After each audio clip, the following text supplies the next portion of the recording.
Hello, guys, and welcome to our Halloween episode of Double the Tea with your spooky hosts, Triton and Trinity. We're not actually in costumes, I know, boo. So disappointing. But if we were an audio slash visual podcast, you guys would see us in costume. We'd have the best costumes. I know. Oh my god. Just a few weeks ago, I dressed as a flying squirrel. And I dressed as a cowgirl because it was a rhyming party. It was really You had to fun. be there. You had to be there. You had to be there. It was a lot of fun. Came out of that, but we won't get into that. Crazy things. So, since it is our Halloween episode, I have a few spooky dad jokes for you guys because I just like to torture Trinity. So, yes, Trinity, you do. Very much. Without further ado, let me read you some of these spooky dad jokes. Okay. I'm not ready for this. So, why can't a man ghost have babies? I want to say something like, because he doesn't have boobies, but like... Because he has a hollow weenie. That's worse. But up bump. The silence is literally deafening. Okay. This one is really bad. Okay. How do you fix a broken jack-o'-lantern? How? You use a pumpkin patch. Just keep getting worse. They're worse. Okay, and one more. Why did the Headless Horseman start work earlier than everyone else? Because he wanted to get a head start? Oh! She got me. He wanted to get ahead. Oh my god. So my songs of the week, my first one is I've Always Been Crazy, which is a Waylon Jennings song. I'm gonna be honest, I saw it in Done and Dusted and listened to it for a hot minute because of that. And then I reread parts of Done and Dusted this week, which is an amazing book, by the way. And I saw the name of the song again and I was like, yup. So that's by Waylon Jennings, and I'm a little crazy, so it works out. And then I also have Steamroller Blues by Elvis Presley. Oh my god. Like, And I'm just gonna say, good song. It's from the Aloha from Hawaii concert that he did. And it was his, like, satellite concert. There were billions of people that watched that live. Like, billions with a B. You cannot tell me that's not impressive. It is really cool. Still the most viewed concert, I believe. Correct me if I'm wrong, but I think it's the most viewed satellite concert ever that is live. Because now you can, like, go back and watch the videos, so you get more views, you get more whatever. You could record it, watch it later. But at one time, I think it is the most viewed concert. And then also from that concert, I have to throw in again. I think I threw Fever in here at one point, but Fever and Johnny Be Good. I'm sorry, I had 4 this week, but I get on an Elvis thing. Those are all from Elvis, all from, other than I've Always Been Crazy, but all from the Aloha from Hawaii concert, which was either in 72 or 73. So yeah. Switching it up this week, all of my songs actually aren't from Lana Del Rey. I actually have none from Lana Del Rey this week. That's new. 2 of my songs I would consider oldies. I know Trinity's idea of oldies and mine are very different. A little bit. Plan B by Megan Thee Stallion. Oh my god, I love singing it wherever I can. So good. Megan Thee Stallion, she's my favorite. I think she's hilarious and she deserves the world. But that song has something in it. It has some spooky dust, Trinity. Like, it is so good. I love it. See, I'm still caught on the fact that you just called, Meg Thee Stallion, is that her name? You just called that an oldie. I'm stuck on that fact. It's probably a year old, but I love it. You got me stuck. One of Your Girls by Troye Sivan, one of his new songs. Trinity, did you see any music? I have not, because I'm stuck on Halloween TikTok and stuff. It's literally Troye Sivan and Ross Lynch. Ross Lynch? Like, you know, Ross Lynch? Like, do me a Ross favor. Lynch? Do me a favor. When the episode is over, go watch the music video on YouTube. I have a feeling that you're going to sit here and have me watch it while you're still here. Your heart will stop. It's amazing. I need it. And if you guys have not watched it, go watch it. Yes. It'll change your life. I need it. And my last song of the week, also an oldie, in quotes, but a goodie. Oh, Snooze by Miss SZA. That is definitely going to be in my top 10 of my Apple Music replay this year. The song is so damn good. Literally, every time I listen to it, it's like hearing it for the first time again, and I can never get it out of my head. I literally love songs like that. I know. And so that wraps up my songs of the week. But yeah, I think me and Trinity both had some really good picks this I week. think so too. And you guys all need to check them out if you haven't already. Please do so. So moving on to pop culture. Miss Britney Spears released her memoir this week. I believe it came out on Monday, which when you guys are seeing this, it will have been last week.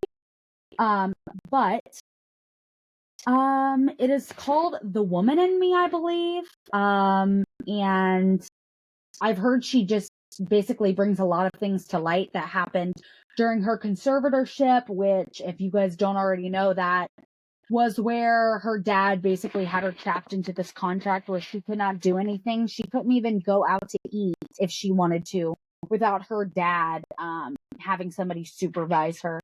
It was really weird. She tried to get out of it for years and she just couldn't. That is so screwed up. And it's really sad.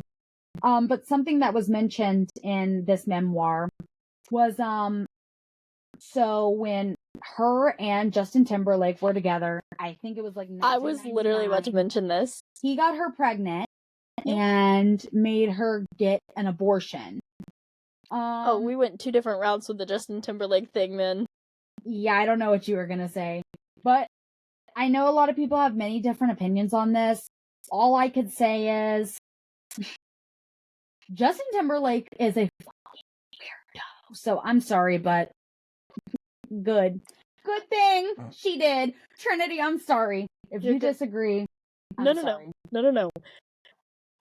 No. My Justin Timberlake thing was she basically apparently in this book comments on his like performance in bed and like the size, of everything and how it was and all this different stuff. Because legit, apparently there was a comment, I don't even want to say this, but there was apparently, I can talk about my books all day long, but talking about this, I'm like, what? But anyway, she apparently made a comment about when they were together, she asked him, like, are you gonna put it in? And he was like, it's in. And this was in the book? This is in the book, apparently. This is what I saw on TikTok. We have to buy this book. And then the last thing I have to say about Britney Spears that I just found out, and it is crazy to me. So, Britney Spears was supposed to play Allie in The Notebook. Nuh-uh. Yes, she was supposed to be Rachel McAdams' character. Her audition tape recently surfaced, so she was supposed to star in The Notebook. I'm sorry, but the cast of The Notebook is the perfect cast. Yeah, I could not imagine Britney Spears trying to play Allie. See, and this is my thing. No matter how iconic like a singer is, it doesn't always mean that. Yes. Unless you're Gaga. I'm sorry, but Gaga. Her in A Star Is Born. In every single movie she's ever been in. I'm sorry, she's phenomenal. Yeah. She saves the film, slays the house boots down in Houston, Texas. I don't know what people say these days. But I just don't think it would have worked. So I'm actually glad she didn't get the part, but I did find that out and I wanted you guys to know as well. Meryl Streep and her husband, Don Gummer, they quietly separated after 45 years of marriage. This was recently released. There's not much information on it right now, except for that they've been separated for more than 6 years. Years? Yes, and people did not know. Like, legitimately, more than 6. I'm sorry, I love me some Meryl. Meryl in any movie is incredible, but how do you hide that for 6 years? Yep, it was a quiet separation and not many people knew. Yeah, but like, there are public appearances, Meryl Streep is Meryl Streep. Yep. How do you... I don't know. It's crazy. I mean, props to her for successfully doing it, though. Right. You don't need the entire world in your business. Personally, I do not know her husband. Do you? Nope. So I don't really care. But I do we know love that MERYL. MERYL is like, I'm sorry, but if you have watched like Devil Wears Prada, Mamma Mia, MERYL she's MERYL. Like, or Julie and Julia. Like, I love MERYL. I'm sorry, I got off on a MERYL tangent, but she is so great. Moving on to our highly anticipated true crime section for our Yes. Halloween episode. We're talking about a very infamous serial killer. The one. Many know him by his name. Many don't want to know of him. Many don't even want to know what he did. But we do. It is Mr. Ted Bundy. So we're going to do true crime a little bit differently this week, where we're each going to read a section. Me and Trinity are going to talk about this. This was, believe it or not, highly requested. Like, super highly. I just want to say, Alyssa, I hope you're listening. Yeah, if you're listening, Alyssa, this one. So, who was Ted Bundy? Ted Bundy was a serial killer, rapist, and necrophiliac who was known to have murdered at least 20 women during the 1970s and admitting to killing 36, although some experts believe his actual victim count might be over 100. He was arrested for good in February 1978 and received 3 separate death sentences for the murders of 2 Chi Omega sorority members at Florida State University and a 12-year-old girl.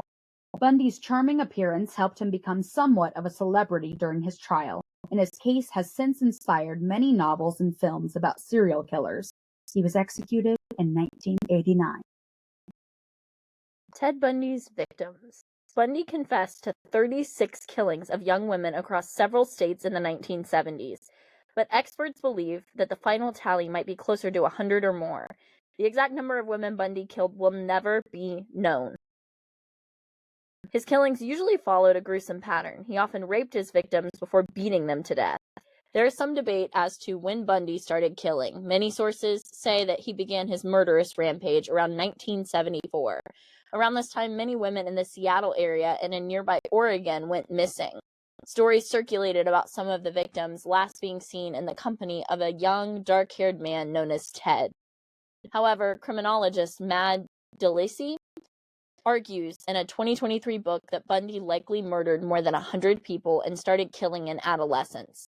Bundy drops a lot of clues that there were many more murders, DeLacy said, later explaining that authorities were woefully unequipped to track Bundy, and the pacing and the confidence with which he's killing between 1974 and 1978 indicates there's no way he could have just started. Bundy often lured his victims into his car by pretending to be injured and asking for their help. Their kindness proved to be a fatal mistake. Perhaps Bundy's most well-known girlfriend, Elizabeth Klopfer, would eventually help police arrest the suspected serial killer. He and Klopfer began a 6-year relationship in 1969 after meeting in a Seattle bar. She was a single mom of a young daughter and struggled with alcoholism. Bundy took care of her and said he was warm and loving. By 1974, Klopfer started to suspect Bundy's crimes. When she questioned him about odd behaviors like keeping a meat cleaver in his desk, he used his charm to deflect her concerns. Klopfer secretly went to the police with her suspicion of Bundy's involvement in prominent local murders, but they didn't believe he was the killer. The pair remained together, though they grew distant when Bundy moved to Olympia the following year. In 1975, Klopfer went to the police again, this time with evidence that helped them to arrest the serial killer. Bundy had confessed to Klopfer over the phone from his prison cell that he had tried to kill her and couldn't resist his impulses when he felt his sickness building in him. She later wrote, she broke ties with Bundy for good and wrote a book about her experience. First arrests and prison escapes. In the fall of 1974, Bundy moved to Utah to attend law school, and women began disappearing there as well. The following year, he was pulled over by the police. A search of his vehicle uncovered a cache of burglary tools, a crowbar, a face mask, rope, and handcuffs. He was arrested for possession of these tools, and the police began to link him to much more sinister crimes. In 1975, Bundy was arrested in the kidnapping of Carol DeRoche, one of the few women to escape his clutches. He was convicted and received a 1 to 15-year jail sentence. Bundy escaped from prison twice in 1977. The first time he was indicted on murder charges, for the death of a young Colorado woman, and decided to act as his own lawyer in the case. During a trip to the courthouse library, he jumped out a window and made his first escape. He was captured 8 days later. In December, Bundy escaped from custody again. He climbed out of a hole he made in the ceiling of his cell, having dropped more than 30 pounds to fit through the small opening. Authorities didn't discover that Bundy was missing for 15 hours, giving the serial killer a big head start on the police. After Bundy's second escape from prison, he eventually made his way to Tallahassee, Florida. On the night of January 14, 1978, Bundy broke into the Chi Omega sorority house at Florida State University. He attacked 4 of the young female residents and killed 2 of them, Margaret Bauman and Lisa Levy. On February 9th, Bundy kidnapped and murdered a 12-year-old girl named Kimberly Leach. These crimes marked the end of his murderous rampage, as he was soon pulled over by the police later that month. The most damning evidence connecting Bundy to the 2 Chi Omega murders at FSU were bite marks on Levy's body, which were a definitive match to Bundy. Louise, Bundy's mother, was working as a secretary at the University of Puget Sound, and still married to Johnny when Ted was accused of his crimes. She refused to believe the charges for years, though she changed her stance after he confessed. Trial and conviction. Bundy's good looks, charm, and intelligence made him something of a celebrity during his trial. He fought for his life, but in July 1979 was convicted for the murders of Bowman and Levy and given the death penalty twice. He spent 9 years on death row appealing his sentence.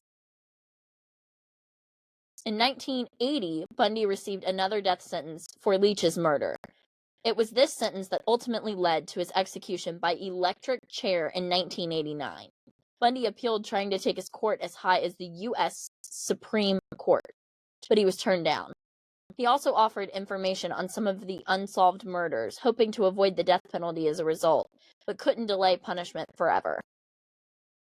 In February 1980, Bundy married Carol Ann Boone, a mother of 2 whom he dated before his initial arrest. In a courtroom during the penalty phase of his trial, he proposed and she accepted in the presence of the judge, making the marriage legitimate in Florida. The couple had met 6 years earlier when they both worked at the Department of Emergency Services in Olympia, Washington. Boone gave birth to a daughter, Rose, in 1982, and she named Bundy as the father. Initially, Bundy's paternity was questioned because he wasn't allowed conjugal visits in prison. But Ann Rule, Ted's former co-worker who wrote a book about him, has said it's likely Bundy was able to bribe the prison guards into letting the 2 have sex. Boone eventually realized Bundy was guilty of his crimes. She divorced him in 1986, according to the Rules book, and moved to Washington with her daughter. Not much is known about Rose, also known as Rosa today. It's believed Boone changed both of their names to help them stray out of the public eye. Rule has said she deliberately avoided information about Boone or Rose because they deserve their privacy. I don't want to be where they are. I never want to be caught off guard by some reporter's question about them. Rule wrote on her website, "All I know is that Ted's daughter has grown up to be a fine young woman." On January 24, 1989, Bundy was executed around 7 a.m. at a Florida state prison in an electric chair, sometimes known as Old Sparky. Outside the prison, crowds cheered and even set off fireworks after Bundy's execution. Some brought frying pans they banged on in celebration and chanted, "Burn, Bundy, burn." According to the Los Angeles Times, religious broadcaster James Dobson interviewed Bundy the night before his death. He claimed Bundy wept multiple times and expressed remorse for what he had done. On the eve of his execution, Bundy made 2 phone calls to his mother and had a final meal of steak, eggs, hash browns, and toast. Bundy's last words were addressed to his lawyer, Jim Coleman, and Fred Lawrence, a minister. "I'd like you to give my love to my family and friends," Bundy told them before his death. Following his execution, scientists removed Bundy's brain and studied it for signs of physical abnormalities that could have explained his violent behavior. However, they didn't find any. Bundy's body was cremated in Gainesville, Florida, and no public ceremony was held. Before he was executed, he requested his ashes be scattered in the Cascade Mountains of Washington state. where he murdered at least 4 of his victims. And that is all for Ted Bundy on this Halloween episode. God, he's such a freak. Honestly, here's the thing. A lot of women, when he was locked up, which it's crazy what he did. It is absolutely insane. It is. I feel terrible for the families of the girls who he murdered, and I can't imagine what those girls went through. Just knowing, once you get to a certain point, you know that there's no way you're making it out of that. Right. And I feel awful for every single girl and all of their families. But also, he did become somewhat of a star. Ted Bundy was defending himself. He had the charm, he had the looks, and all these girls were going to his court, like his trials, to flirt with a murderer. They would literally, flirt with him. Like, it would do anything. Isn't that crazy? Yeah, there's a lot of people that romanticize murderers, and it's weird. I romanticize murderers in books, but not in real life. Like, morally gray in a book is different than dark in real life. But also, have any of you guys, I'm asking this question out to our audience now, have any of you guys seen, Extremely Wicked, Shockingly Evil, and Vile? Have you seen it, Trenton? Yes. Okay. Them putting Zac Efron in the character, in Ted Bundy's shoes to play Ted Bundy. Yes, Troy Bolton. But them putting him in that did not help with the fact that women are attracted to Ted Bundy. It didn't help. Because then women went to look up the real Ted Bundy and they were like, he's not that attractive compared to Zac Efron, but Zac Efron played him. And then I will admit, I watched that movie 12 times because of Zac Efron. I was like, let's watch this again. I literally watched it to the end and started it back over. So it started a whole new fascination with Ted Bundy, which is crazy. That movie opened the door for so many people to be like, well, Zac Efron played him. It's Ted Bundy. And I'm like, let's not romanticize the actual man. With the Dahmer series, people romanticized him because of, which I'm not romanticizing Dahmer. I'm just romanticizing See, I've never really gotten the fascination with him, but I will say with Zac Efron, I don't get the fascination with, here's the thing, Zac Efron in Baywatch is not my vibe, but him in Hairspray and in Extremely Wicked, Shockingly Evil, and Vile, Zac Efron. Sorry, I have an unhealthy, it's a whole thing. Trinity has so many good spooky books to talk about with you guys today. I do. She's going to get into those, and then we're going to get into the tea. So without further ado, here's Miss Trinity. Thank you so much for that introduction. That's so cartoony. I love it. Okay, I'm gonna start with one. I have some 18 plus kind of spicy books, but I'm gonna start with one that is spicy, but that's not the main focus. This is You by Carolyn Kepnes. If you've seen the show you know that it is about Joe Goldberg, who works at a bookstore.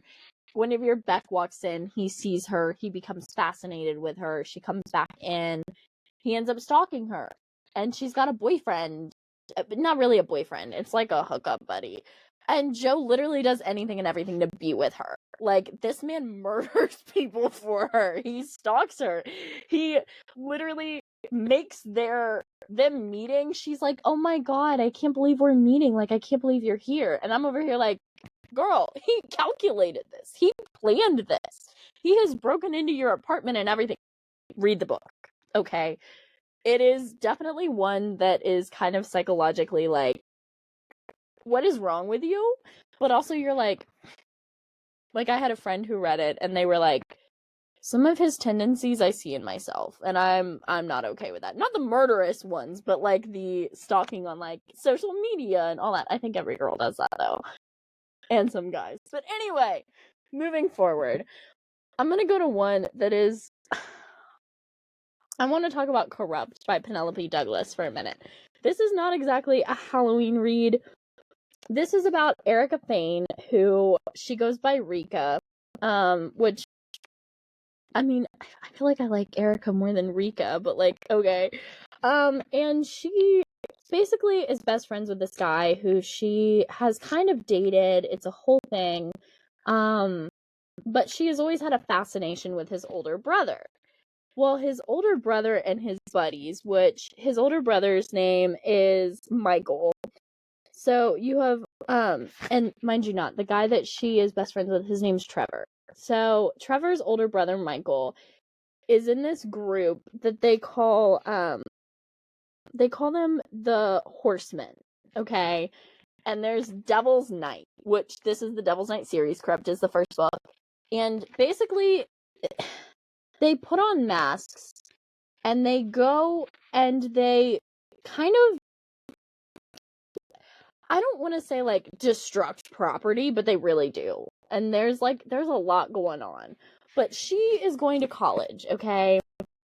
And she gets lucky that like her best friend's parents are like, we found you this apartment. Lo and behold, it is their apartment building because they're. But anyway, and she's like, oh, like I get rent and blah blah blah, and she finds out that the older brother Michael lives upstairs. Well, something happened on Devil's Night a few years prior, and they all believe that it is Erica's fault. So they all believe Rika is at fault.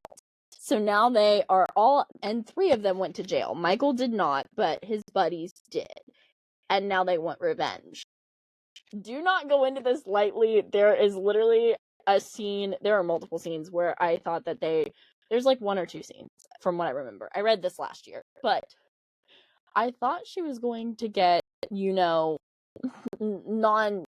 not give consent to have sex. Because I don't know if I can say the R word on here, but you know what I mean. But she did not, or I would not love this. Well, we're not going to get into that. Anyway, it is good.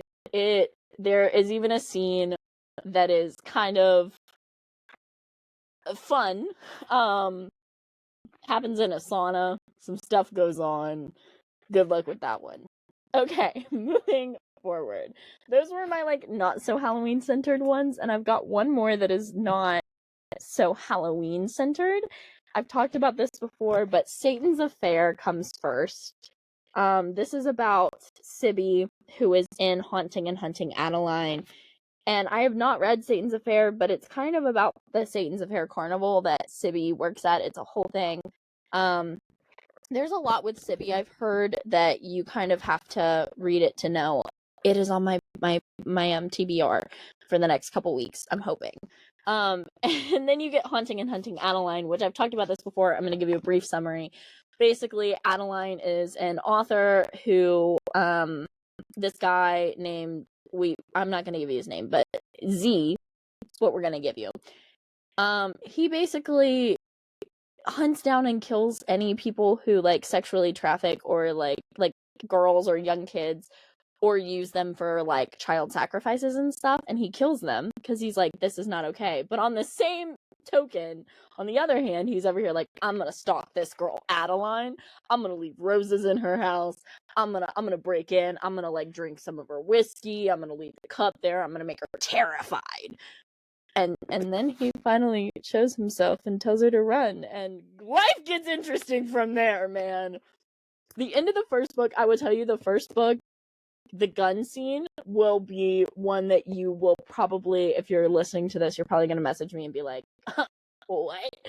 And the House of Mirrors. And then in the second book, the entire book, you're going to, if you read these, you're going to check trigger warnings. Do not go into this lightly. I've told Trenton about these books and he's like, I could never. And I made him listen to part of it and he couldn't hack it. I could barely hack the second book. I was in tears for a lot of it, but highly recommend, especially for spooky season. H.D. Carlton is literally one of my favorite authors at this point. She wrote Does It Hurt? I read that. That was good. We'll talk about that in another episode, though. Anyway, moving forward. Sorry, I've got a lot of books to get through, and we're trying to do it in a reasonable amount of time. So essentially, the next book that I have, there are 3 books in this series, but I only own and have read 2. I've read the first and third because there's a full-length novel that comes in between it. I haven't gotten it yet. I haven't gotten around to reading it yet. But I will say the first book and the third book make sense without the second book. There is a time jump but they were both written without the second book being published. So reading just the two of these is fully okay. That's what I did. I fully understood it. And these books are Scream for Us and Melt for Us by Molly Doyle. These books, I think the first book, I'm just going to look at this. The first book is 106 pages. I think I read it in one sitting. And then the second book is like 110 pages. So, you know, they're not very long. I think I read both of them in the same day. So, and funnily enough, it was at the campfire with my family around. So, like, we have already started to get into the heavy stuff, but this stuff is really 18 plus. I told you that, you know, Hunting, Satan's Affair, that was 18 plus, and so was Corrupt. But this is really, I mean, Haunting and Hunting is more 18 plus than you can get. It's a lot of trigger warnings, and so is Satan's Affair. But these books, sometimes I don't have words, okay? Sometimes I don't have words for what I read. But anyway, Scream for Us is the first book, and Scream for Us is basically about this girl, and her name is Quinn, I believe, if I remember correctly.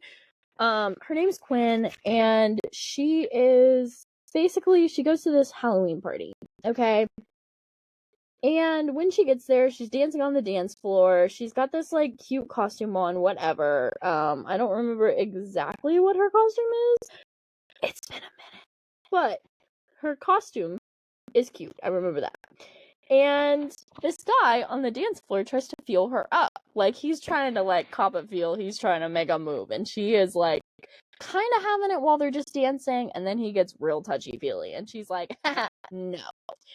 Well, guy doesn't really take no for an answer. So she has to, like, literally shove him off of her on this dance floor. Like, forcibly. He gets mad, reaches over and grabs a Solo cup from the guy next to him, and dumps it down the front of her outfit. And it's full of, I believe, beer. Well, then Ghostface, this guy, a tall, dark figure, comes and slams his black-gloved fist against the guy's face, punching him, and basically, like, destroying his face in the process. Like, so hot. But anyway... And he literally says, if you ever touch her again, I'll put you down like a sick dog. What? You don't even know this girl. What? I forgot to preface that. They don't know each other. So basically, she ends up, after everybody who's standing around, who was the guy who tried to, like, kind of assault her, his friends are all like, excuse you, you just pummeled his face in. And they start to turn against Ghostface. Because that's all we know him as. She just calls him Ghost. For the time being.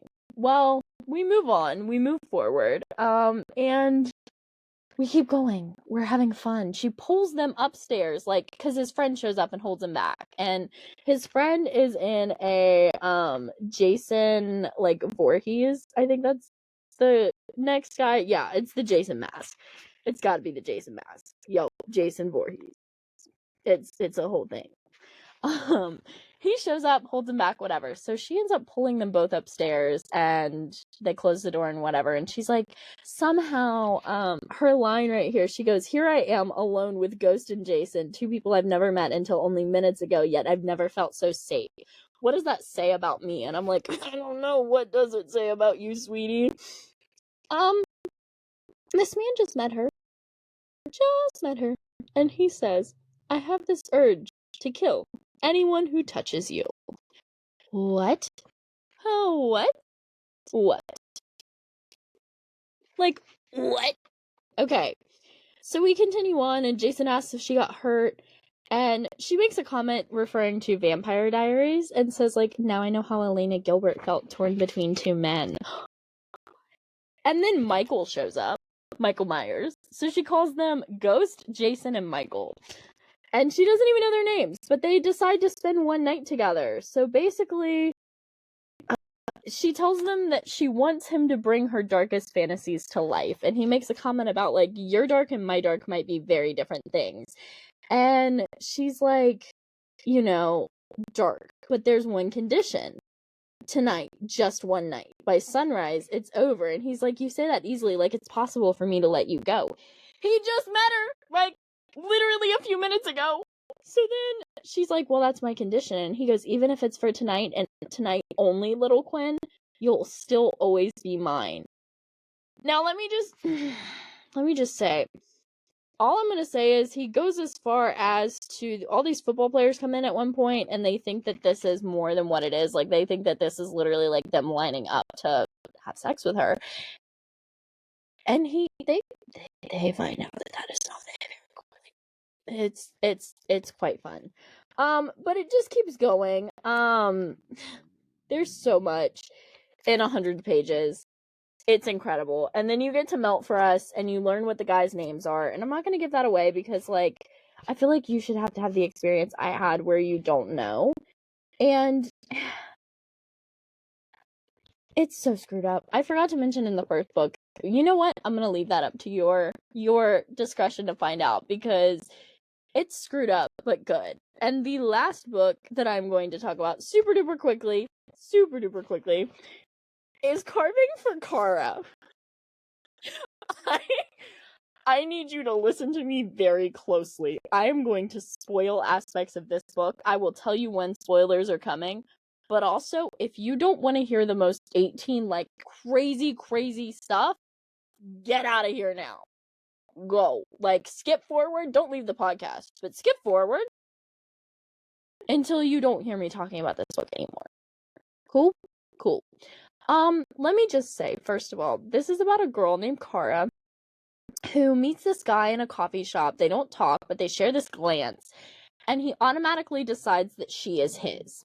He feels this, like, feeling, and decides, like, I want you. You're mine. You're going to be mine. She's already mine. She just doesn't know it yet. And I'm like, this gives a wannabe Zayd, but, like, okay. Anyway, next thing you know, this dude is, like, following her. Like, he literally follows her to a party and, like, watches her have sex with another dude. And then gets mad at that. And things just go downhill from there. I'm just gonna say that. Now, here's where the spoilers come in. So I'm gonna give you about 2 seconds to, like, skip ahead. Alright, your 2 seconds are up. He kills the dude. Like, the dude that he saw her having sex with, he kills him, cuts off his head, okay, steals his mask he was wearing, cuts off his head, takes his head and carves out the dude's eyes and his nose to make it like a jack-o'-lantern and carves a permanent smile on his face, and then takes the head of this dude and sticks it in his bag, like, to go home. Goes home, takes a shower, leaves it sitting there until the next day because she's going to another Halloween party. And mind you not, he stole a car before that to take her and her friend home and acted like it was an Uber or whatever. And then put cameras in her house, like 3 or 4 of them, so that he could see what she was doing. Next thing you know, I'm still like 20 minutes from the end of this book on my Kindle, so, like, I don't know how it ends. But next thing you know, he's showing up to the same party as her. He hired a live band. He went after her and her friend left. He went and left the head on her porch as, like, a gift to her because he thinks that she'll like this. Because she's his already. But she doesn't know it. And then she goes out into this field to go pee because the line for the bathroom is a mile long. And this dude literally follows her and, like, holds her at basically knife point. It's basically rape. But, like, takes a piece of corn off of a corn stalk and uses it to put in her, you know, and, like, get her up. What? Why? Yo. No. And then from there, it just keeps going. Like, it gets crazy. Also, if you don't know what a Jacob's Ladder piercing is, look it up, because dude's got one. I'm telling all the details of this book real quick. I'm almost done, I promise. But the thing is, where I'm at right now, there are some things happening that I'm like, are we being legitimate right now? You're like, and he calls her by this nickname. I think he calls her Little Nightmare, if I remember correctly. Like, what? He literally calls her Little Nightmare. And I'm like, hey, yeah, Little Nightmare. And I'm like, what? It's like trying to be Zayd, because Zayd calls Addie Little Mouse, and I'm like, you're trying to be a wannabe Zayd. But anyway, those are like all of my Halloween book recs. Please approach them with caution, but read them if you think you can handle them. I think I don't have any here that are not gonna screw with your brain a little bit. But Scream for Us and Melt for Us are just good little smutty reads. So I say you give those a shot. And yes, Scream for Us and Melt for Us do have all three of the guys with her and the guys getting with each other. So, like, if that's something that you're, like, interested in, go for it, babes.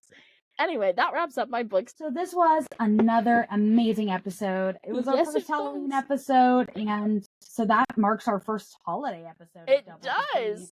It was so fun. I hope you guys enjoyed it as much as we did. We had so much fun talking to y'all, and we really, really do hope that you had as much fun as we did. And we will see you later.